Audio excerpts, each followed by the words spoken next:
Айхальский центр дополнительного образования «Надежда» в этом году отметит 40-летие.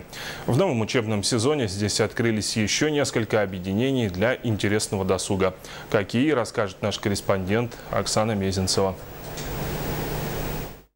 Центр дополнительного образования детей «Надежда», лауреат конкурса «100 лучших школ России», открыл двери для всех желающих в новом учебном году. На выбор юным айхальцам более 30 объединений, в том числе 7 новых. Многие ребята посещают Дом творчества не впервые. Я записалась пока что на юные лидеры, потому что там интересно, мне кажется, там праздники можно самим придумать. Мне очень понравилось. Я записался на моделирование. А почему? Мой папа увлекается моделями, и я тоже заинтересовался.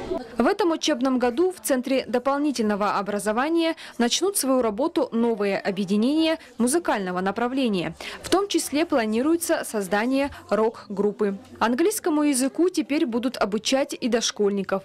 В учреждении будут действовать и такие новые, увлекательные и занимательные объединения, для работы в которых закуплено специальное оборудование. В том числе студия песка «Песчаный калейдоскоп» и объединение «Робототехника». У нас всегда одна задача стоит, да?